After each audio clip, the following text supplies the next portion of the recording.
Hey guys, it's Nora Princiati. And I'm Nathan Hubbard. And we're back with another season of Every Single Album. This time, we're talking about one of the best-selling boy bands of all time, One Direction. Their story's a fascinating look at both the commercial and human sides of being a young artist. We'll be breaking down every single One Direction album and then exploring the careers of Harry Styles, Niall Horan, and the rest of the band after their 2015 split, leading up to the release of Harry's new album on May 20th. And we've got some fun new categories, Nora. Including the most swoon-inducing lyrics. And the suckiest ones. The peak moments for each band member and who won the album. We've even got a brand new game. So, calling all Directioners, Harrys, and more, join us on the Every Single Album feed starting April 11th, every Monday and Thursday. On Spotify, or wherever you get your podcasts. This episode is brought to you by Anytime Fitness. We may talk a whole lot about sports, but when it comes to keeping fit ourselves, there's definitely room for improvement. I hit this point early July. I was just like, I am not in good enough shape. I started trying to walk at least 15,000 steps a day, or hiking, or just anything to keep my legs moving. Now it's the end of 2023. I feel great. I had a physical 3 weeks ago, and the guy was like, you're doing great. You're doing better than you were 3 years ago. I felt great. Whatever your goals are, progress is possible thanks to Anytime Fitness. Get a personalized plan and support from an expert coach anytime, anywhere. Visit anytimefitness.com to try Anytime Fitness for free. Start to train for your life. Terms, conditions, and restrictions apply. See website for details. This episode is brought to you by Atlassian. Atlassian software like Jira, Confluence, and Trello help power global collaboration for all teams so they can accomplish everything that's impossible alone. Because individually we're great, but together we're so much better. Learn how to unleash the potential of your team at Atlassian.com. Atlassian.com. Atlassian. Tap the banner or visit this episode's page to learn more. I need support staff to clear the room. Stand up and walk. Now. Hello and welcome to The Watch. My name is Chris Ryan and I am an editor at TheRinger.com and I am all alone today. Andy is on vacation. I'm not all alone. Charles Holmes from the Midnight Boys on the Ringerverse feed and the Ringer Music Show was nice enough to join me today. And we had a really cool conversation about a bunch of different things, mostly centering around Jerrod Carmichael, who had an amazing weekend with his special being released, Rothaniel, on HBO.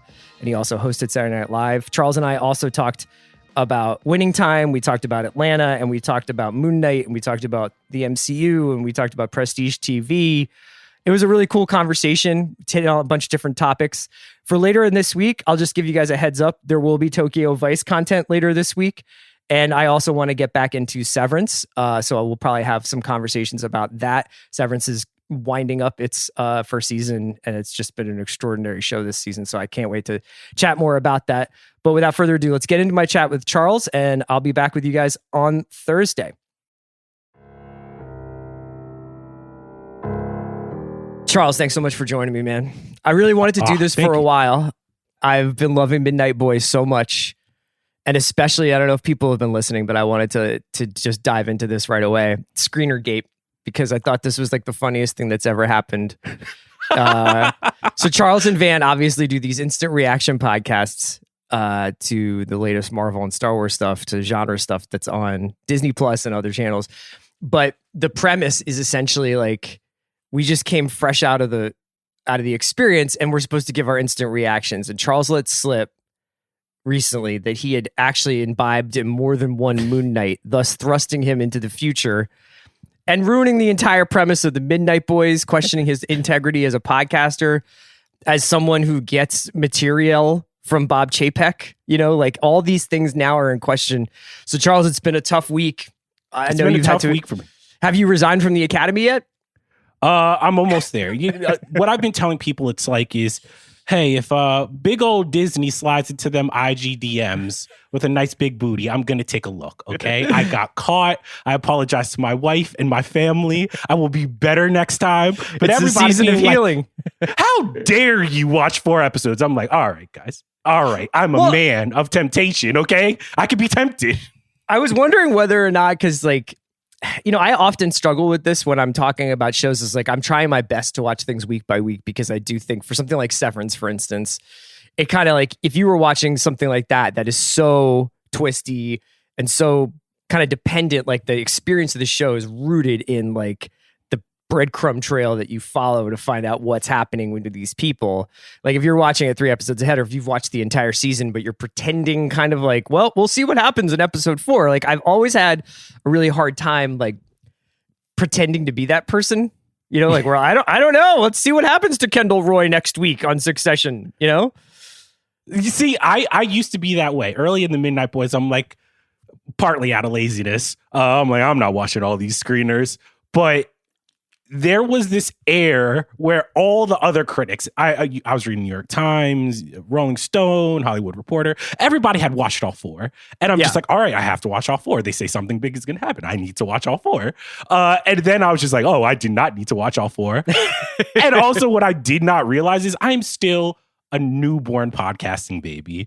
And I was reading a tweet where somebody's like, your opinion is a spoiler, Charles. And if you had ever told me when I was just like writing criticism that my opinion would count as spoiler material, I would have been like, I've made such a wrong mistake in life. Where did I turn wrong? So they got me out of the academy. Me and Will Smith are going to have some mimosas later and lick our wounds. Netflix has just pulled my movie. It's been a rough week. That would be amazing though if like Marvel and DC were basically like competing wrestling federations. And you could like leave Marvel for DC if you got like excommunicated from Marvel for spoilers or for negative opinions. And you were like, well, I'm happy to announce that I'm joining the DC universe. I'm going into the speed zone and fuck everybody. Oh, hey, guys, my soul's not worth that much. Hey, DC, if you want to cut that check off air, we could talk about it. I wanted to talk to you about a couple of different things today. I mentioned in the top of the show, but I wanted to talk to you about Winning Time. I wanted to talk to you a little bit about Atlanta, season 3. We can get into the 3rd episode. But the person who I was most interested in this weekend and the stuff that I was most interested in this weekend was kind of a surprise to me because it was not what I thought like on Thursday, what I would be thinking about on Sunday night and Monday morning. And that's Jerrod Carmichael, who is a stand-up comedian. If people don't know, he also hosted Saturday Night Live and made fun of the fact that he might be the least famous person to ever host Saturday Night Live. But he hosted SNL. And he released a stand-up special called Rothaniel on HBO over the weekend that people could watch. And it's been grabbing some headlines for some very, revealing material that Carmichael does about himself, especially that he comes out as gay. But in the stand-up special, and he talks about it extensively during his monologue on SNL. But it was one of those things where like it's rare, but someone gets I did a thing and then I did a promotional thing for that thing. And then that actually works. Like I actually am just thinking about Jerrod Carmichael and went back and rewatched some old episodes of his sitcom and went back and watched 8 a little bit. Tell me a little bit about how, your relationship to his comedy, but how you also felt about like, well, we could just generally talk about him, but like how you felt about Rothaniel. So I before the special, I was never a big Jerrod Carmichael fan. I think I watched an episode or 2 of the Carmichael Show, and it didn't grab me. I didn't think it was bad, but it just didn't grab me. So I had known about him on the periphery of my career. He had a friendship with Tyler, the Creator. And I think back when Flower Boy, which was an album where Tyler starts dealing with sexual fluidity and all of that, Jerrod Carmichael has this interview with him. So he had always kind of been in the ether, but I had never sat down with him. And then I just had a chaotic Friday night. The missus was gone. I was few brewskis in. And then I was just like, I'm going to watch The Raid tonight. And then like a third through The Raid, I'm like, this is the best thing ever. I just checked Twitter and like everybody's talking about Rothaniel. And I'm like, I'm going to take a quick breather and just watch Rothaniel. And I turn it on and I'm like, oh my, this is not something for a breather. First of all, had you seen The Raid before? I've never seen The Raid before. Okay, so you're midway through these dudes just throwing dudes through walls, right? And jumping through floors. It's a religious experience, but I'm like, almost too much. Like I just like it's so stimulating. I can't imagine a harder U-turn in all of popular culture. We need to actually, if people want to like hit me up on Twitter, I actually will like look at these. Like, what is the hardest U-turn you could make? You know, like I watched this, and then just to cleanse my spirit, I watched that, because the Raid and Rothaniel might be like the most diametrically opposed things. But you actually did it as like halftime for the Raid. You stopped in the middle of the Raid and were like, "Let me watch this man reveal his soul on stage." It was a beautiful experience. Yeah. I had a perfect Friday night. I was just like, I would not tell anybody to replicate it, because it's a wild viewing experience. But I went from being like watching the Raid and being like, this is one of the most perfect, beautiful movies I've ever seen. It's just way too intense, to Rothaniel being like, this is one of the most beautiful, raw things I've ever seen. I need to go. So what was? Did you go back to the Raid and finish it after Rothaniel? Oh, I finished Raid the next day. I was just like, I can't. I was like, woo! I was just like, this is enough emotion. But Rothaniel was super interesting to me because I had known about Jerrod as a comedian, but when he came out as gay, I was just like, oh, everybody's just talking about this. And it was funny, that part of the special wasn't what hit me. Right. It was actually the structure of the stand-up special that hit me, and the direction of it, because I was just like, this is a transcendent piece of work. From the moment he starts to stops, the way the story unfolds takes you on this emotional journey of his family. And I was like, this is brilliant. This is something that only he could do at this moment of his career and his height of fame. Because what you were talking about on SNL is like, he's right. Jerrod Carmichael is not that famous. He's on the periphery. Like, he has millions, but he's not a household name. He's not. I would Dave imagine Chappelle. that most people, if you were like, who is this dude? They would be like, maybe I'm overrating the popularity of Neighbors, but they would probably be like, that guy was in Neighbors. You know what I mean? Yes. Like, he is not like a household face or name. He doesn't do a ton of press. In fact, one of the things I was going to mention to you is that I was curious if you had ever seen his interview with Charlemagne on Breakfast Club from like 2019. No. It's really wild, because it is honestly like the sketchbook version of Rothaniel. Like, it is the two of them, and what they talk about, a lot of it winds up being in the special or is in the special. Now, that just might be what he's interested in, what he likes to talk about. But on Breakfast Club, he actually says, like, I'm not like interested in participating in like the promotional, like the interview, the media side of like this job. Like, I want to be more like a musician who puts out an album and then disappears. And I thought that was an interesting way of looking at it. Obviously, like, you know, he's had a kind of like touched career where it's like he seemingly gets to do the most, not avant-garde, but like progressive, formally inventive version of whatever he's doing. And like, but you never see him just like grinding it out at like Just for Laughs festival or something. Maybe he does, but like, he isn't like, I'm doing this walk-on part of like a Judd Apatow movie and then I'm out. You know what I mean? Like, he's in mid-90s. He did a Carmichael show. He's made a couple of things with Bo Burnham and without, like documentaries and stuff like that. Like, he is an artist, you know? And it's funny, we're going to talk about Atlanta later, but it's a different pivot point from someone like Donald Glover, where Donald Glover is this comedian. He writes for 30 Rock. You see his face on Community. He leaves comedy behind to go do these other things, where it's like Carmichael, it seems like he's kind of been toiling away at his craft, but not doing any of the bullshit. So when you get Rothaniel,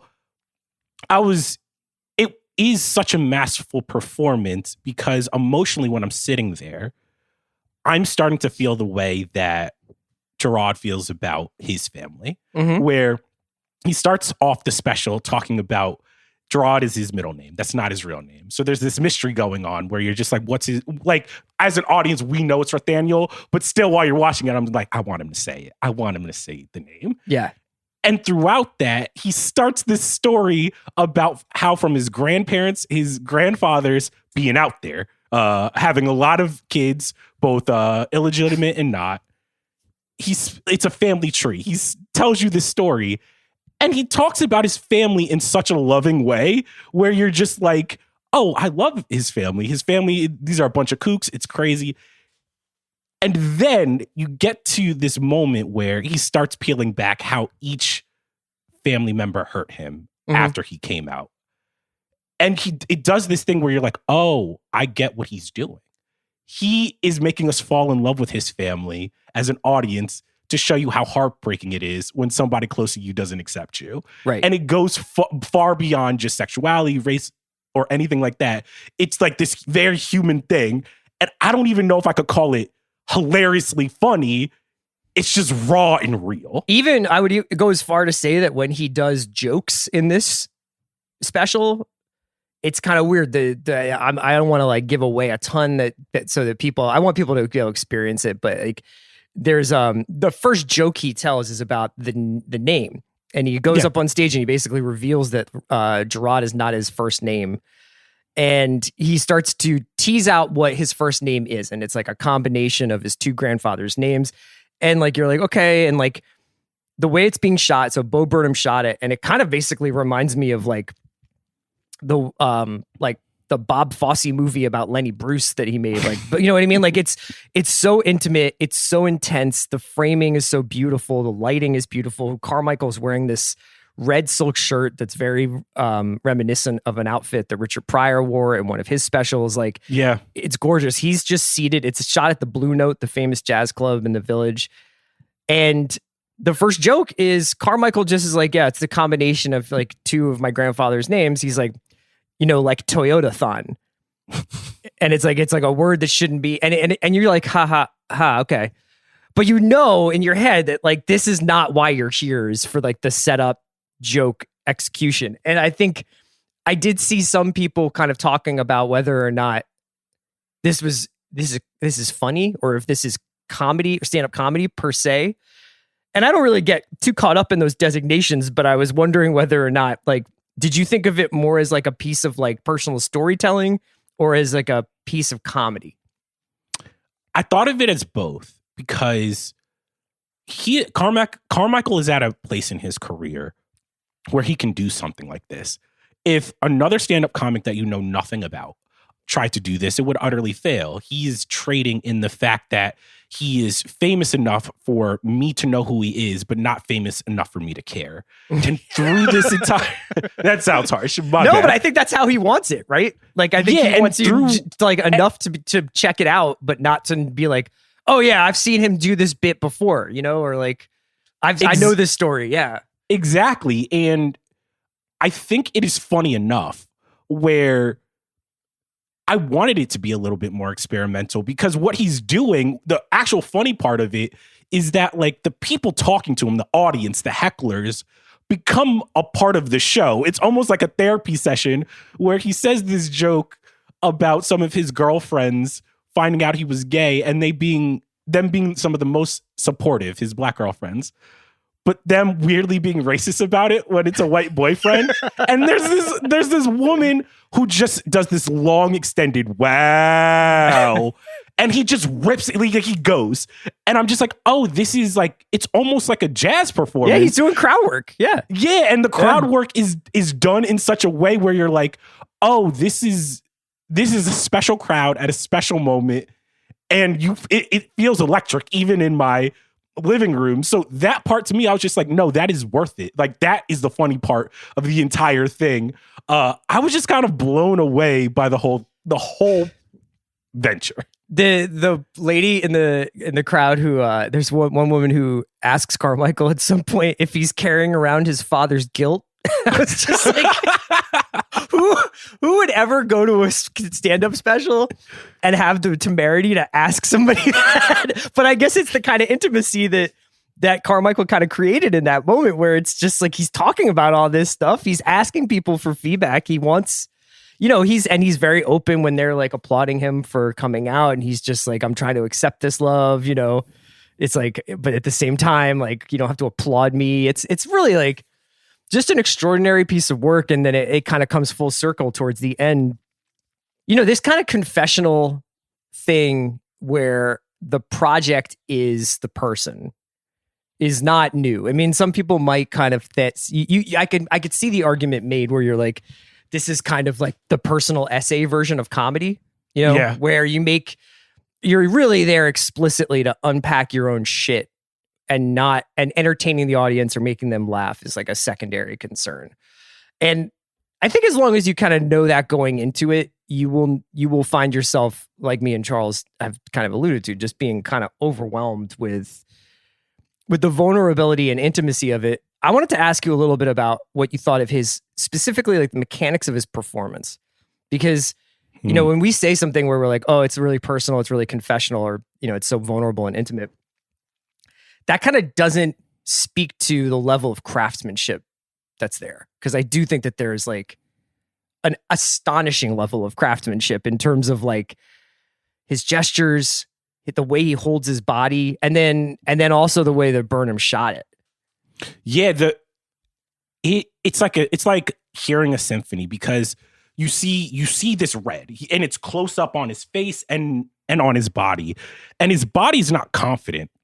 He's doing this thing where it's almost like he's uncomfortable when people are clapping for him coming out as gay. He's like uncomfortable, but then he's defiant. He'll say something like, I see a lot of y'all wearing fitteds in here. I know y'all ain't happy. Yeah, I see a lot of Yankee fitteds. Yeah, and it's just like he's going between this like spitefulness of just like, I fucking hate that you guys have cheered because I came out, but also like I'm about to cut open my like heart for you and put it on display. And then I think just story-wise, what I loved about it is where this whole thing is going from the beginning. He is about to reveal his name. And even somebody in the crowd is just like, when are you going to reveal the name? You still haven't told us your name. Yeah. And what he does is like, I almost think like he goes down the list of his family in order of the people who mean most to him. So it starts off with his grandparents. He goes into like his girlfriends, how they dealt with him coming out. He goes into his other friends I think it's his dad. And you start going, and then he's like, oh, my brother. My brother's the person who named me Jerrod. He goes to his mother, and he's like unspooling some of the most intricate stories of like how much you can love a person and how much they can just hurt you so deeply. And when he gets to his mom, there's this feeling like he's on the brink of breaking down. Like his eyes are watering, and there's no longer any jokes. There's just silence for long stretches. And that's masterful to me. Yeah, and and in a weird way, that audience, and I don't know whether he did, because usually with concert shows, they'll do a couple of sets, like they'll shoot it twice during the day. They'll shoot like an early show and a late show and kind of cut it together. Or I can't imagine he did many takes of this performance. You know what I mean? Because it's so cohesive, it's so coherent. But that's like a 1 in a million audience too. I mean, I was thinking about this with like, in comparison to his SNL monologue, which he comes out on stage at SNL. He's wearing a white double-breasted blazer with no shirt underneath, like a white suit with no shirt. Yeah. And he does this basically like a comedy routine about not wanting to talk about Will Smith for about 4 or 5 minutes. And there's other stuff in there. He talks about coming out, but that was a little bit more of a traditional, like, I'm going to do my thing, and even that, he's able to take how he doesn't want to talk about it anymore. He doesn't want to talk about Will Smith. And it's a fucking hilarious monologue because he's just like, on Monday, it's all I wanted to talk about. But also for the longest time, he doesn't even say the word. He doesn't. Will Smith slap Oscars, which makes it hilarious because I'm like, oh, this only works in this moment. This 10 years down the line, you're on I know, YouTube. nobody's going to know what he's talking about. You're just not going to know, but we all know what's happening. Yeah. And it's almost this meta thing where I'm just like, I wonder if part of this is like he just doesn't want to talk about coming out of the closet either, where he's just like, I don't want to talk about it. It's like just... He ruined the SEO for his own monologue. Like, you'll never be able to search that because he never says Will Smith. I mean, you could do it, but it's just really funny. Like I've done that to blog posts I've written where I've just been like, I'm just going to write this dumb headline so that like this can't be a Bill Belichick post or whatever. Because I'm basically the Jerrod Carmichael of blogging when you think about it. Like I just thought that was like a really, really cool moment that, on Thursday, I was not thinking about Jerrod Carmichael. And by Sunday night, it was the only thing I was thinking about. It's a weird run, isn't it? Because we don't see that anymore. You don't see. All right, perfect example. I will talk about the Grammys briefly because unfortunately I had to watch it. And the weirdest part of the Grammys is Morbius has come out. Catch Us on the Ringerverse talking about it.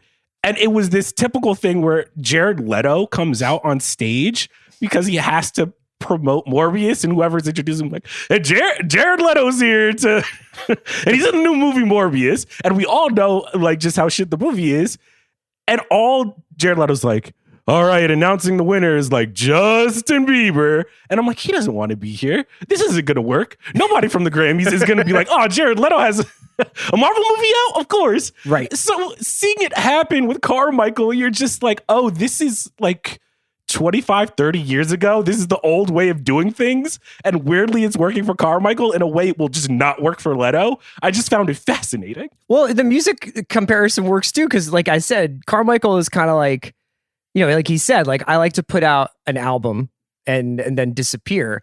This felt almost like the old school album rollout. You know what I mean? Like it felt like these people have like this band or this artist has a record out, and then they're going to play SNL on Saturday. You know what I mean? And then like that SNL performance back, especially before the internet, like if you saw a band on SNL, you might be like, that's the most people that will ever hear this song, like ever, like right now, or watching SNL, watching this band go for it. And there are times like SNL will have like, they've had like Neil Young on, and nobody needs to know more about Neil Young, even though he ripped it up at SNL. But they can break artists or at least introduce them to a much. My mom, who's 80, will still be like, did you see Gunna was on SNL this weekend? Do you know much about him? Well, your mom is just like, Chris, what's pushing P? What are people pushing? Yeah. But yeah, it reminded me of the way like a musical artist used to break rather than like a celebrity. Because like ultimately, like you said, like Jared Leto, who is definitely doing his thing on We Crashed. I don't know whether I would say it's like great or not. I mean, like he's definitely like he's fully committed. That's what I'll say for Jared Leto. But he's not like writing his own material. Like he's not like Morbius is not like, he might say it is, but it's not like carved out of his soul and revealing something very deep about him. And have you seen Morbius yet? No, he would. I'm not. He's acting like it. He's acting like it. And then Tyrese is just showing up like, man, buddy, you were doing too much.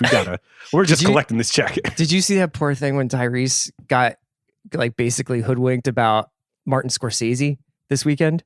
It broke my heart. Tyrese, for those that don't know, Tyrese is my patron saint of cinema. Whenever I see him in a movie, I'm just like, this is one of our finest actors. And of course, Tyrese would think that Martin Scorsese's like, you know what? I've done hated all these superhero movies. All right. I've pissed off everyone with these takes in the nerd community. But you know the movie that did it? Morbius. About the Spider-Man villain that nobody gives a fuck about. Yeah, he basically fell for a fake Martin Scorsese quote. I mean, it's happened to all of us, man. It's happened to all of us. All of us have had to delete a quote tweet of a fake thing. You know what I mean? But for Tyrese, shout out Ballsack Sports. It must have cut really deep. But yeah, man, I just thought it was like a very cool moment. It was, both of the performances, they were different, but they were also of a piece. And I thought the SNL was pretty funny. You know what I mean? Like I thought the Will Smith, the seat filler Will Smith sketch was good. Like I watch SNL as clips. Like I might like staying home Saturday night to watch it, but it was a cool weekend for Jerrod Carmichael. Speaking, I want to keep this idea of sort of comedy and also like these writers and actors, but like keeping the musical analogy going. Because I wanted to talk to you a little bit about this season of Atlanta. Okay, let's do it. If this season of Atlanta was an artist's album, where in their discography do you think Atlanta is right now? So there's this thing that happens in rap, especially when it's a black artist, where because of the majority of people who make rap come from backgrounds maybe where they've never traveled the world before. You get these albums where they will go to like Europe or they'll go to somewhere else and there's like, dog, they hate black people everywhere. Or you'll get an album where someone will be like, I went to Africa and everything about my worldview changed. So I think the two really big examples of this and two very divisive albums.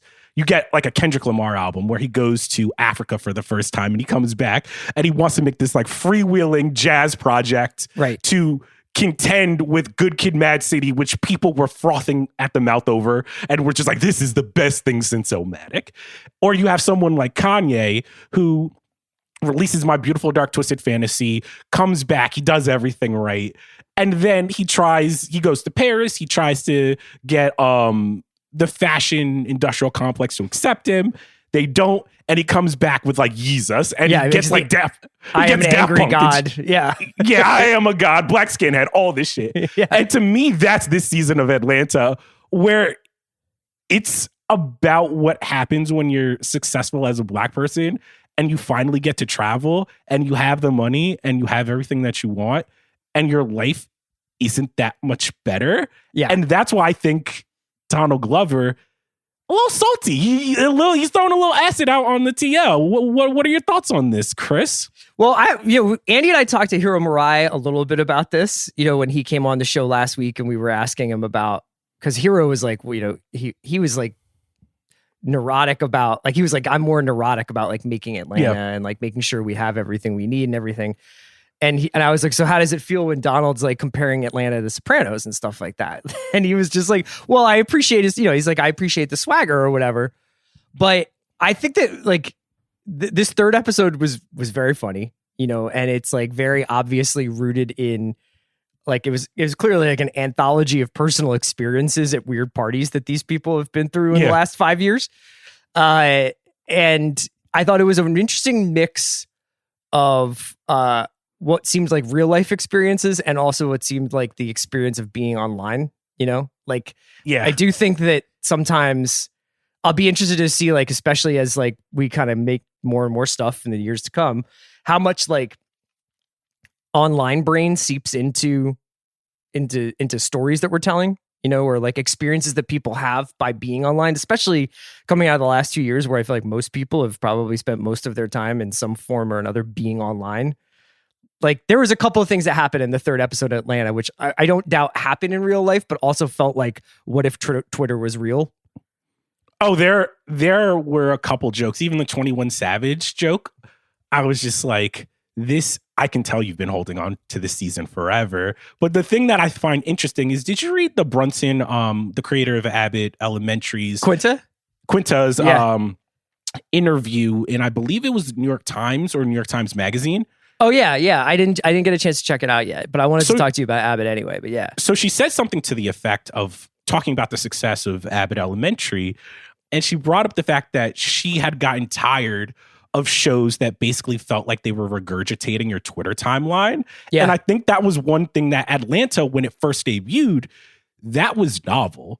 Black Twitter was still a thing that you would claim, and to have these creators being like, all right, not only are we on Black Twitter and we see everything that's happening there, but we are going to make a show that is going to show you that we can like elevate it. We're going to make it as quote unquote, like the thing that makes me gag, like Lynchian, whatever.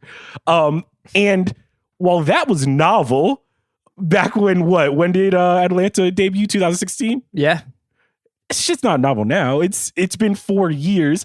And I think so many shows have done that in the interim. It doesn't seem as fresh when Atlanta does it. And that's the thing that I think they might be chafing against, because what people don't realize is 4 years makes people assume that they know what this show is now. It's the same thing that happened with Euphoria. So many people binge watch it. So many people see it all together. They're like, why isn't this shit about a rapper and a manager anymore? And I'm like, guys, it never really was. That's like asking why Seinfeld isn't about the inner workings of daily comedian life. I'm like, it never fucking was. Why doesn't this guy ever knock? That's yeah. I thought that I had to take a step back at this third episode because I think I finished it. I was like, that was pretty good. And I started thinking about like the, basically the woman who essentially gets canceled over the course of the party. You know what I mean? For like the comment that she makes. And I was like, would that ever happen in like at a real party? And then I was like, what am I doing? Like wasn't that I was like picking at the show, but it was more that like, I feel like I just took for granted that I just watched a 35-minute episode of television where 4 lovely characters go up to what seems like a pretty downtrodden like flat in London, then get let in through a back door up a stairwell to a billionaire's house because it's like basically he lives behind like a bad house. He's like basically got a decoy house for his incredible palatial pad in London, where he has a fucking Nando's in his house. And, it's basically an episode about like wealthy people being cheapskates ultimately. And the sort of like ephemerality of like all the money flying around the world right now. And it's about a bunch of other things. I don't somehow like, I like take for granted the level of creativity that this show can just like toss off with a flick of the wrist. So that at the end of the episode, if I'm not like, that didn't change my life and they'll change the way I look at the world, like I almost feel mildly let down by it. Yeah, that is the same emotion I've been feeling, that I've been having to catch myself, because especially when it hits its stride in season 2, you're seeing Atlanta do things where, the Teddy Perkins episode, I rewatch it. I'm like, oh, this shit holds up. Like this is hilarious. And now Atlanta's competing against like a Teddy Perkins episode where it's like, if we don't get that type of writing and performance, we're just like, oh my gosh, did Atlanta fall off? And I'm like, guys, we just got a scene which like emotionally to me speaks so much of like Earn having to be like, do I just take this guy's money? Yeah. Like the UK rapper is whack, and him and Paperboy are having this really like intimate discussion where Paperboy's just like, dude, what the fuck are you doing? Just take the money. Like, white people in these places have millions upon millions of dollars. If they're throwing it at you, take it. Why are you going to take it out of this kid's hands? And I'm like, this show is saying something that is true and honest. And I'm just wondering, all right, what's the next inventive thing that's going to change TV? Like, that's got, like, I'm like, are they the dicks or am I the dick in this situation? I think part of it is that it's been gone for a while. So like there was like a feeling of like, and I wonder whether or not like this conversation will seem completely silly if season 4 comes like relatively soon after season 3 and we kind of like feel like, oh, okay, like Atlanta just ran the last 18 to 24 months with like its brilliance. But when there's a delay, when you're waiting so long for the season to come back, I do think that you have like you rightfully expect like a reinvention of the wheel. You know what I mean? Like when it's almost a thing that I think I've gotten used to with the Marvel and Star Wars stuff now at this point, is that because we get so much of it, I'm not going into like, I didn't go into Moon Knight being like, this needs to blow my mind. I kind of was just like, I'm fine just being entertained for 51 minutes if that's what it does. And whether it did that is arguable, but like, I like when you think about when WandaVision came on and people were like, is fucking Reed Richards in this show or what? Like people were really fired up about that and like dissecting episodes of WandaVision like it was like the finale of Twin Peaks, and that's cool. But that is not where we're at now in that process. And so I'm getting into arguments about whether like people are jumping down my throat from me just saying like, hey, do we think that maybe we should be asking more of the MCU and their great TV experiment? Because it's very ironic that Kevin Feige made the movies more like TV shows and seems incapable of making TV shows that feel as good as movies. Yeah, but like I just feel like what this is doing is like the MCU TV shows are taking us back to comic books, where like you go every week and you buy a few, and it's like that was pretty good. And you maybe reread it and you like break it down and maybe you look for like little like Easter eggs or plot details or references to stuff. And you're like, cool. and now I'm going to go on with my day.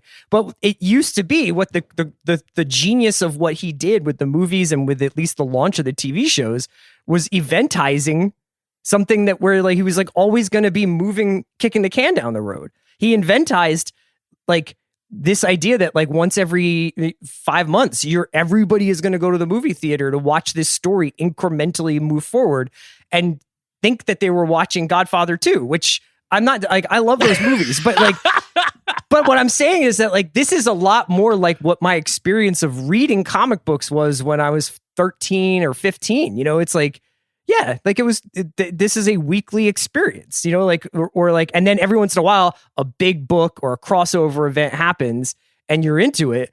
But I mean, I dare say that like, if they keep going at the clip that they're going, they're going to be more like the CW shows than they are going to be like MCU movies, right? Oh, I mean, I shout out to my partner, my girlfriend, for having to listen to this rant, but I feel the same exact way where I was just like, oh, not only do these feel more like comic books, it feels like the process of collecting a comic where instead of having to critically wrangle with Moon Knight, sometimes I told my brother once, I'm like, yeah, he's like, I feel like you could be harsher on the show. And I'm just like, yeah, if there's a party where everybody wants Pepsi and I bring a nice bottle of red wine, am I the asshole or is everybody else the asshole? Right. And it's starting to feel like with these shows, it's like we vacuum seal them in our little containers where we're like, I collected this episode and now I know this Easter egg that will pay off in like 2 or 3 movies. And that's it. And like that sometimes was the worst portion of reading comic books where I'm like, I want to get this comic book like dirty. I want to like give it to my friend and like we both read it and like break down like, oh, is this great? Like fuck this writer, fuck this artist. And now it's more so like, oh no, I just have a new variant cover of Moon Knight now and I'm going to put it in this order. And when it connects to Miss Marvel in this and that way. And it's just like weirdly a bummer. And if we wrap it back to Atlanta, Marvel is feeling less of an event. Whereas, to its detriment, Atlanta is feeling more like an event where I'm just like, it's not the Super Bowl of peak TV anymore. Oh God, fuck this. And I'm just like, maybe Atlanta shouldn't be an event. Like maybe that is the worst way we can view this thing. Well, and it's also, I think, because Atlanta right now is pushing the stories about what's going on with its characters very far to the edges. So we had the first episode, which wasn't about Van and Ern and Alfred and Darius at all. Then we have the second episode, which is a kind of comic caper through the Netherlands. And then there's this episode, which is, again, a comic kind of like escape movie set in London and has a lot of cool, like funny jokes and inside jokes about the music industry and the sort of the art world and the super rich. But then there's that one moment between Van and Ern where they're sitting by the pool and it's like, oh, like he's talking to her mom. She's not doing that well. Like what's going on with Van? What's going on with these two? Like, is there a reconciliation here? Like, it's kind of like, oh, like these like little human moments between these two people have definitely been kind of like, they've lost kind of like the spotlight compared to the larger thing. And I think that that's always been Atlanta's recipe, is that like they hit you with this like incredibly human moment while also showing you the absurdity of the world around these people. But yeah, I mean, if Atlanta's expectations are suffering because they're too high, the MCU's now have become too low. I think the reason that the reason why it gets twisted up is because like if Moon Knight was just like 2 random, like relatively attractive guys, like doing fake Indiana Jones like cosplay while also being superheroes, these are 2 of the best actors alive. You know what I mean? Like they get really incredibly talented people to work on these shows. And so I think that you have the expectation that you're going to get something that like aspires to or reaches the heights that you know that the people involved in the series are capable of. You know what I mean? Oh, absolutely. I mean, Ethan Hawke had a great profile in GQ UK that I was reading over the weekend, and he says something to the effect of like, yeah, you know, like he was talking about this being radical for Marvel, where he was just like, oh, they don't they don't really rehearse. Me and Oscar we're used to being on stage on Broadway. We're like, no, we want to rehearse. We want to go back and forth. We want to build that chemistry. And the Marvel machine being like, what the fuck is what are these guys asking for? Like, that's how outside of regular art Marvel is in terms of like just two actors wanting to rehearse and build chemistry is wild for them. And Ethan says something to the effect of like having to really emotionally make peace with the fact that he's finally been like, all right, I'm going to be in this show. And when you watch the TV show, I'm like, I don't know if this can contain what Ethan wants in terms of like his talent level. Like, you see two attractive people at like the height of their game going back and forth. And I'm like, this could have been more. Like, you could tell like there's one switch that they just can't get to because Marvel just has to chug along. This is like one thing, and then a month from now we're going to get another thing, and a month from now we're going to get another thing. And weirdly, it's just like Ethan and Oscar feel like they're vibrating at a frequency that's not of the MCU. It's hard to wrap my mind around. Well, I'm really interested in the history of Hollywood or like American mass entertainment, even of like the trade-offs that artists make with, you know, mainstream audiences and mega corporations making this stuff, where you're essentially like, I mean, we talk about it a lot on this pod. You guys talk about it. It's like, you're using some kind of big box, like in this case, the MCU, to Trojan horse ideas in, you know what I mean? Or Trojan horse, like I can't, and especially over the last 5 or 6 years or 10 years, really, I think as the superhero genre and the comic book genre has become so dominant, you just see more and more people being like, I would love to make Widows, or I would love to make Ocean's 11, or I would love to make Romancing the Stone.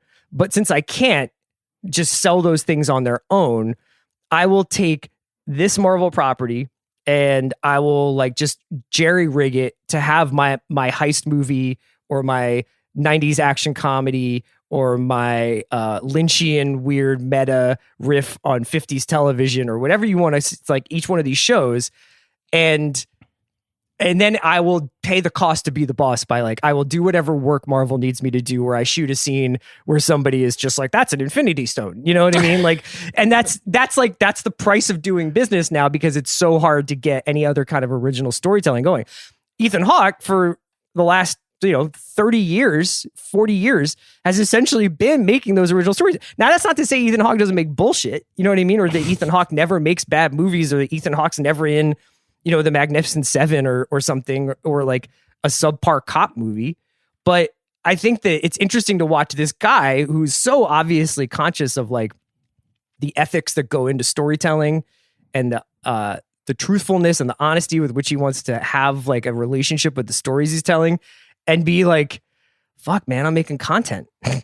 Yeah, I mean, hey, at some point we all got to pay the master. We all got to give the machine blood. But I do think, to your point, it was a rough viewing experience for me going from Morbius to Moon Knight back to back, because I was sitting in Morbius and I'm just like, Morbius and Moon Knight are very similar characters, where these are not like beloved institutions. They don't have like some illustrious career. It's not like we're finally giving you what you guys have been clamoring for decades. Exactly. Like, here's the thing: when they mess up Daredevil, when Ben Affleck messes up Daredevil, you're like, oh, there is many comic runs where some of the best creators will take this character and do something wild with it, whether it's Frank Miller or Bendis or Brubaker. Moon Knight is not that. Morbius is definitely not that. So for both, I was just like, it would have been so dope if Jared Leto just made a weird emo vampire movie that was not Morbius. It's just like, I would have signed up for that. Yeah, you don't even want it to be like Jared Leto does like a cool character study about a doctor living in New York. You're like, you can still be a vampire. just go ahead and make your vampire. Just make your vampire. If Jared Leto is just like, I'm going to make the great American vampire story, I'm like, sign me up. Sign me the fuck up. Him having to like explain away bullshit, being like, oh no, the Vulture is here, and now we're teaming up against Spider-Man. I'm like, all right, let's wrap it up. And the same thing with Moon Knight. If Oscar Isaac was like, you know what? I want to make my Indiana Jones. I want to make like a pulp type adventure movie, and it's going to be great. Museum gift shop clerk who has like a secret identity. Exactly. Dissociative identity disorder. I was like, I want to make Memento and Indiana Jones together. I'd be like, cool, sign me up. Give me 3 movies of that. Right. Instead, to your point, we have to sit through like Ethan Hawke, like having to give this explainer of just be like, I was once the avatar of this Egyptian god as well. His name is Khonshu. And you could just see Ethan Hawke just being like, God damn. I hope this check clears. He knows the check is clearing, but it's just like, I wonder. I don't know. I will give this a shot. Like, I mean, like I like those guys so much that I want to see like where this goes and everything and kind of see where it winds up. I'm in a weird way. I almost wonder whether like that show specifically could have used like a little like Kang the Conqueror injection or something. Like it could have used, like if it could have used actually a little bit more MCU in a weird way, because like it's kind of drifting, at least after one episode. And I know you can't really judge anything off one episode, but like on its own, you're just kind of like, okay, so this dude is definitely a superhero. Like he has a cape. So like, what's his connection to all the other superheroes in the world? Andy was saying how glad he was that they didn't mention the blip and they didn't mention Sokovia or whatever. And like all the things. And I was like, I'm glad too, but like, I'm very curious to see how they wind up threading it into like the larger tapestry of that. And maybe that speaks to the like, my maybe relative lack of interest in the story itself. I mean, if Mahershala Ali comes in the season finale and him and Moon Knight are just like busting each other's ass, then you will like have all of your takes stricken from the record. I'm just like, fuck that. Kevin Feige injected in my veins. You got me again. Yeah, Kevin Feige, you got me. This episode is brought to you by Mint Mobile. New Year's resolutions are fun the first couple of weeks. Then you kind of maybe conveniently forget about them halfway through January. No shame. It happens to us all. But this year I have a foolproof plan, at least when it comes to saving money. Just switch to Mint Mobile and you're done. Goal accomplished, because for a limited time, their wireless plans are $15 a month when you buy a 3-month plan. The great thing about Mint Mobile is there's no jaw-dropping monthly bills or unexpected overages, and all plans come with unlimited talk and text. Get this new customer offer today at mintmobile.com/watch. Additional taxes, fees, and restrictions apply. See Mint Mobile for details. This episode is brought to you by State Farm. You might say all kinds of stuff when things go wrong, but these are the words you really need to remember. Like a good neighbor, State Farm is there. They've got options to fit your unique insurance needs, meaning you can talk to your agent to choose the coverage you need. Have coverage options to protect the things you value most. File a claim right on the State Farm mobile app, and even reach a real person when you need to talk to someone. Like a good neighbor, State Farm is there. TaxAct knows you don't look forward to taxes. TaxAct doesn't even look forward to taxes, and TaxAct is a tax software company. It's basically TaxAct's whole thing. If TaxAct did things over, maybe TaxAct would end up teaching kindergarten or leading fly fishing tours. But that's a different story for a different ad. So why don't we just agree that taxes aren't fun, but you still have to do them? TaxAct's filing software can help you do that. TaxAct. Let's get them over with. This episode is brought to you by the new true crime docuseries American Nightmare, only on Netflix. In 2015, the Vallejo, California Police Department received a strange phone call about a kidnapping. But when the truth is stranger than fiction, you won't know who to trust or what is real. A fast-paced true crime thriller with cliffhangers at every turn. Watch American Nightmare now, only on Netflix. Before I let you go, I want to talk to you a little bit about Winning Time, because I know that you've been watching that show, and I was curious whether or not stuff like Winning Time is like, that's what you use to cleanse your palate after like a week of like thinking about and watching Marvel stuff or Disney or Star Wars stuff, or do you actually like do you feel like compelled to watch Winning Time? Like what, like, because you're saying like I was watching The Raid and I was like just imagining you on a Saturday night with like 3 IPAs and just watching dudes get broken in half. Like, is Winning Time kind of like your pleasure watch, or is that like, oh, I feel like I should check this out? Oh, it's definitely my pleasure watch. I will say when it's a Winning Time in Atlanta, when you have these type of shows on, it's like a cold beer in the desert. because and here's the thing. I grew up a comic book fan. I love the Midnight Boys. Shout out to like Van Lathan. Like he's my guy. Like we love to do this. It's what gets me up in the morning. But I'm going to be honest. This is going to sound bad, but do you ever feel like there's like an artistic level that these movies just will never be able to get to? There's a thing that like maybe rarely they do, but you know kind of what you're signing up for.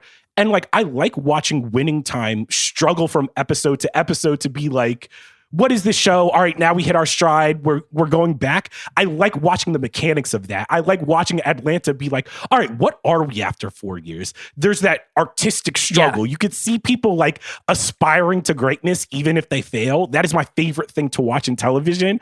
Where it's with like Marvel, I'm like, you're not like, of course people are aspiring to greatness, but not in that same way. Like there's nobody like holding their nuts, like Donald Glover being like, all right, this shit, only Sopranos is touching our shit. And I'm just like, whoa, what are you saying? Fuck that. Like, I'm going to watch this. I want to see if this burns on the side of the road. So yeah, they're palate cleansers. And this week's Winning Time frustrated me so much, Chris. You know, that's a really interesting question because I wonder whether or not the highs that you would be chasing, like the best fucking feeling you can have when you're watching something like that, when you're watching a superhero show or a superhero movie. And I think I was texting with you and Van a couple of weeks ago when the Batman came out, and I was like, I just rewatched Dark Knight, and I think I sent you the clip. I think I may have like sent you the YouTube clip of the truck chase, like the truck flip, and basically like Joker and Batman's showdown on the street. And I was just like, you know, all due respect to the Batman, but I was like, there's nothing in this movie that approaches this. But when I watched that clip, I was like, I feel high as shit watching this. Like, I can't believe how good this was. I can't believe how good we had it. But like the highs when you can get that whole thing clicking with not only the mythology, but also like the filmmaking, the sort of the VFX and the stunts and like all the budget going into it. And you can get Heath Ledger and Christian Bale like actually dramatizing like patently ridiculous things, like a guy in a bat suit and a guy with clown makeup, but make you feel like you're watching Heat.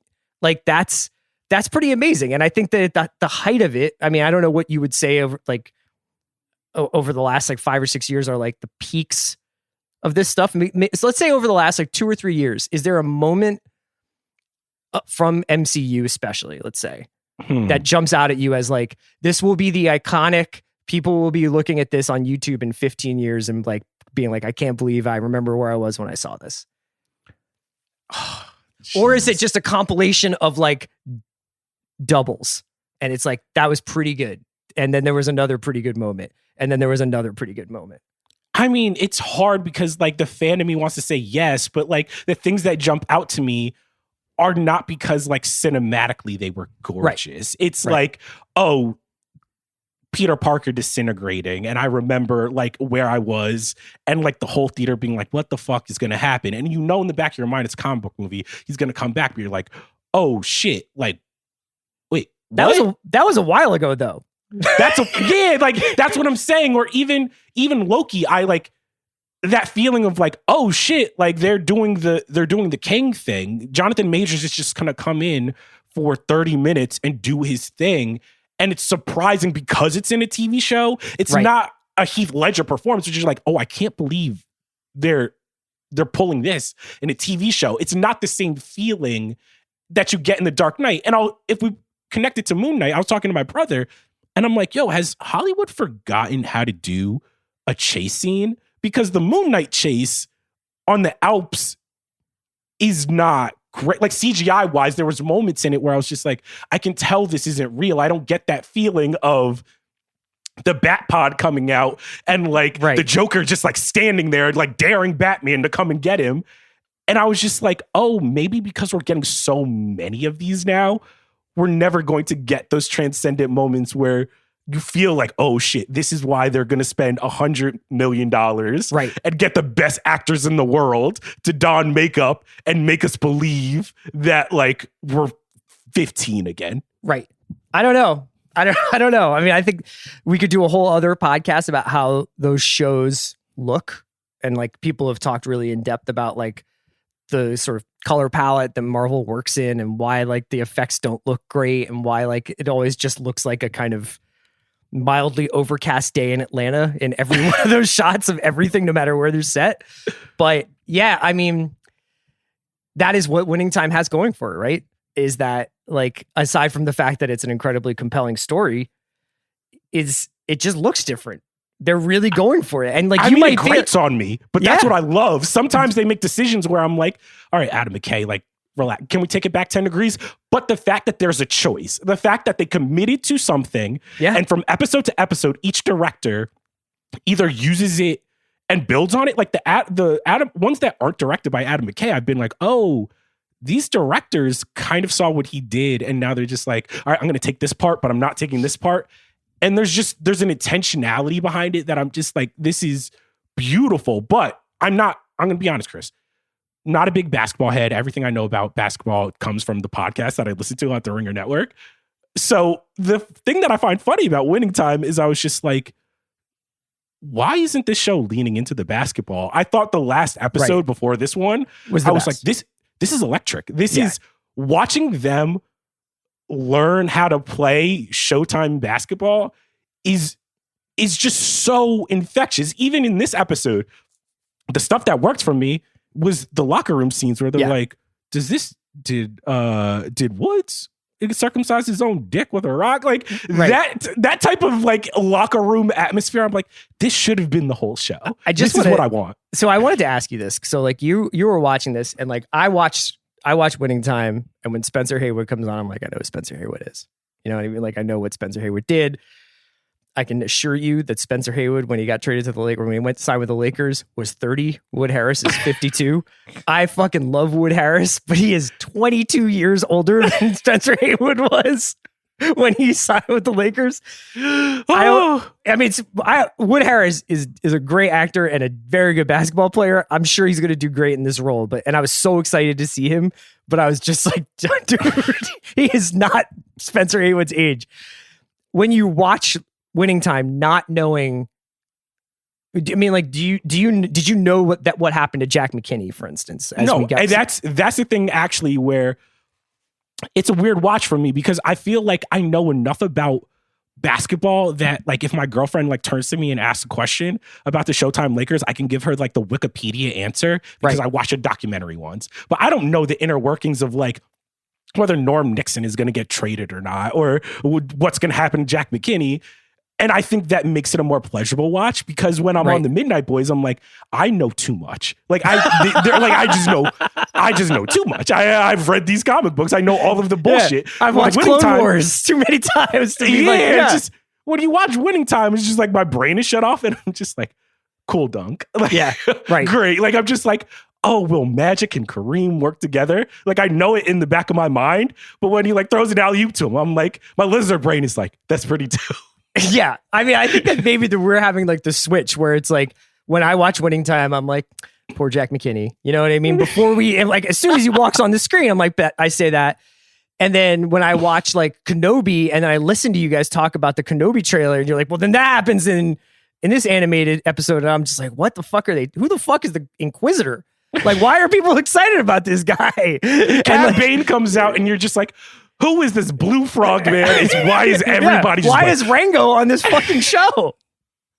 So if you're asking me, these are your Winning Times are the television that cleans my palate. Not because I'm like, this is the best television show ever. It's just like, oh, it's nice to not know. Yeah, I thought that this episode was good. So so you think next up, like once Winning Time is done, and once like, I mean, I guess you have Moon Knight now and then Kenobi next, right? Oh, no, Chris, we have Kenobi, Miss Marvel, and The Boys all running at the same time. It's a lot, man. We're trying to figure out like, all right, we're going to have to talk about them all. How do we talk about them all? Do we want to talk about them all? And I think that's also the thing that is becoming very, very hard, where it's just like Hollywood is just doing this thing where they're just like, fuck your release date. You know, House of Dragon is now stepping on Lord of the Rings release date. And in the nerd space, I'm just kind of like, it's starting to seem like none of this matters as much as we thought it would in the beginning. Well, maybe they need to just like come up with some application of like TV needs a box office where like we can just finally be like, damn, like this one. Now, I don't know necessarily that we would like to see the results when we find out that like 9 people watched the very critically acclaimed show that we all love. And it's just like, but like maybe people need to know that like, just FYI, like a lot of people watched Abbott this week and like that was like the winner of the week. And we can pretend like it was this, but it was actually like, now we would just find out that like every Dick Wolf show is just like crushing people. And like, I don't think we would like, it wouldn't change the algorithm of how we talk about TV, but yeah. I mean, like, I would have loved a breakdown of like Station 11. People really, really love the even episodes, but them odd episodes, I want that type of breakdown. That kind of advanced stats. But Andy and I talked about this a couple weeks ago, where we were looking at the next 6 weeks of like the last 2 weeks of March and all of April, and there were 25 good shows coming out. There were 25 shows of interest coming out. That is absurd. When you ask me, like, I still have to watch Severance and Pachinko. But also, I am watching Clone Wars, which I'm just like, I could be like watching something that actually like nourishes my spirit. And instead, I'm just like, Obi-Wan Kenobi's coming out.